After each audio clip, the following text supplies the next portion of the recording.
Good morning. Today, 21st August 2026, Friday.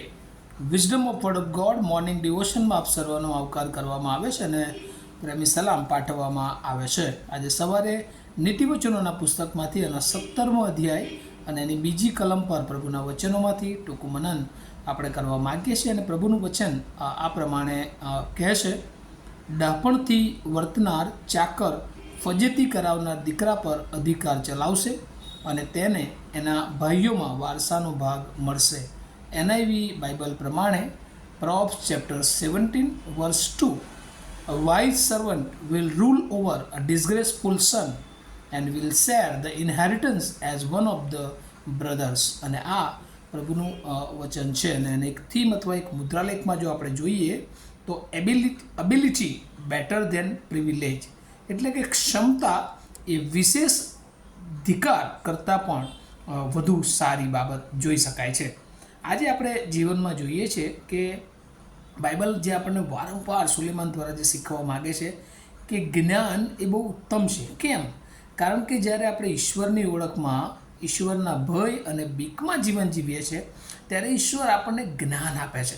અને એ જ્ઞાન એક એવું જ્ઞાન છે કે તમારી ને મારી પાસે કદાચ બહુ પૃથ્વી પરની ક્ષણિક બાબતો હોય, પણ એ ક્ષણિક બાબતોમાં એ પૃથ્વી પર કેવી રીતે આપણે જીવન જીવવું, કેવી રીતે જીવનનું પ્લાનિંગ કરવું, કેવી રીતે આપણે પ્રભુના માર્ગમાં આગળ વધી શકીએ અને આ પૃથ્વી પર આપણા જીવનને આગળ ચલાવી શકીએ. ને એટલે એ બધી જ બાબતોને માટે ગઈકાલે આપણે શાંતિ પર જોઈ રહેલા, પીસ ઇટ્સ વેલ્યુ, કે જે શાંતિ, કે જેનું મહત્ત્વ.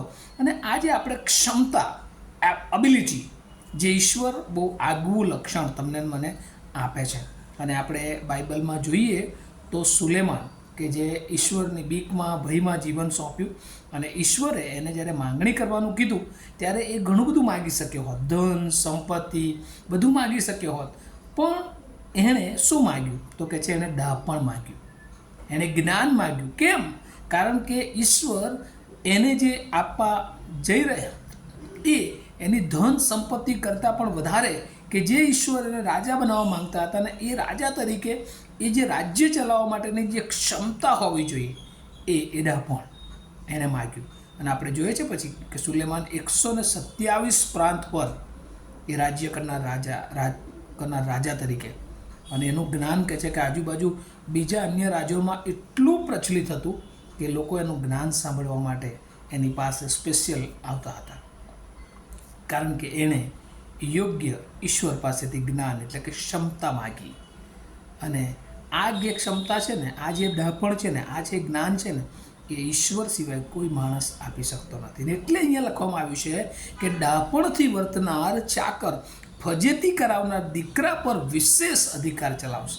અને એટલે કહે છે કે વારસામાં ઘણું બધું હોય અધિકાર ચલાવવાનું, પણ એ અધિકાર ચલાવવાનું જે ડહાપણ છે ને, એ જો એની પાસે ના હોય તો એ ગમે એટલી બાબતો હોય એક નકામું નીવડે છે. ઘણી બધી વાર આપણે જોઈએ છે આજે ભારતમાં ઘણા બધા ઉદ્યોગપતિઓ મોટા મોટા છે અને એમના બાળકોને સારામાં સારું પરદેશમાં અને બધા એજ્યુકેશન આપે છે, પણ તેમ છતાં એ લોકો પોતાના બિઝનેસને એ જે રીતે ચલાવવું જોઈએ એમાં એમનું જ્ઞાન ઓછું પડે છે. એટલે એ લોકો સ્પેશિયલ મેનેજર કે સ્પેશિયલ માણસો કે જે નોકરી પર રાખે છે ને, એ એમને પ્લાન બનાવીને આપે છે અને પછી એ લોકો એ પ્રમાણે જાય છે. આજે આપણે જોઈએ છીએ કે દેશના જે વડાઓ છે, જે રાજકારણીઓ છે, એ બહુ ઓછું ભણેલા હોય છે, એમની પાસે ક્ષમતા હોતી નથી દેશને ચલાવવાની.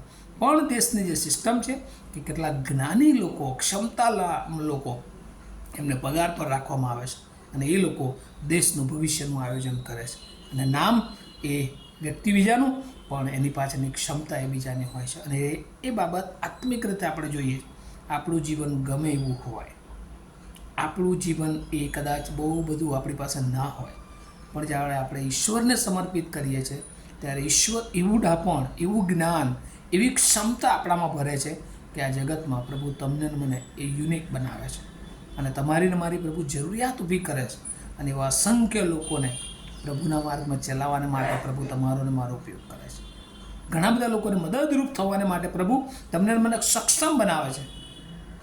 અને પ્રભુ આજે સવારે તમને મને એ વાત કહેશે કે પ્રભુ, હું અને તમે, કે આપણે દેવના માર્ગમાં ચાલીએ. અને એવું બાઇબલમાં એક બહુ ગજબનું ઉદાહરણ યુસુફ, કે જેને એના ભાઈઓએ વેચી દીધો, એ ગુલામ બન્યો, પણ એ જ પોટીફાર એની જે ક્ષમતા હતી એને ઈશ્વર એને જાણકારી આપી અને આખા મિસ્ર દેશ ઉપર એને અધિપતિ બનાવવામાં આવ્યો. એક જ કારણ હતું કે એનામાં ઈશ્વરે એક ક્ષમતા મૂકી હતી, એબિલિટી મૂકી હતી. પ્રભુએ આપણામાં જ્યારે આપણે એની ઓળખમાં આવીએ છીએ ત્યારે અલગ પ્રકારની એબિલિટી મૂકીએ છીએ, જેને આપણે પારખી લઈએ. અને એ તો કહે છે કે એ બહુ જે દીકરો હોય ને એનો અધિકાર હોય એના કરતાં પણ બહુ સારી બાબત છે. અને પ્રભુ તમને મને એ એબિલિટી, એ જ્ઞાન, એ ડાપણ આપે કે જેથી કરીને આ પૃથ્વી પર કુછુમ મંડળી ચલાવવાને માટે અને ઘણા બધા લોકોને મદદરૂપ થવા માટે પ્રભુ આપણને સક્ષમ બનાવે. આવો આપણે પ્રાર્થના કરીએ. અમારા જીવંત અને દયાળુ ઈશ્વર, બહુ આભાર માનીએ છીએ કે તમે અમને જે ડાપણ, જે જ્ઞાન, જે બુદ્ધિ આપો છો કે જેથી કરીને અમે ઘણા બધા લોકોને તમારું નામ, તમારી સુવાર્તા આપી શકીએ, તમારા વચનો વહેંચી શકીએ. અને એથી વિશેષ ઘણી બધી જગ્યાએ અમે જે ક્ષમતા પ્રભુ અમને આપી છે એમાંથી અમે બીજાઓને મદદરૂપ થઈ શકીએ. ને એવું જીવન ત્યારે અમારું બને છે કે જ્યારે અમે તમારી ઓળખમાં હોઈએ, તમારું જ્ઞાન અમારી પાસે હોય. એ પ્રભુ સુલેમાન જે નમૂનો તમે અમને આપ્યો, એ યુસુફનો નમૂનો આપ્યો કે પ્રભુ શૂન્યમાંથી તેઓને તમે એક ક્ષમતા દ્વારા એબિલિટી આપી, તમારું સામર્થ્ય આપ્યું અને બહુ મોટી જગ્યાએ તેમને સ્થિર કર્યા.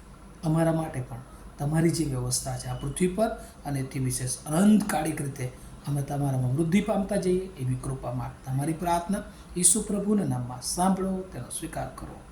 આમીન. Have a nice day to all of you. Thank you.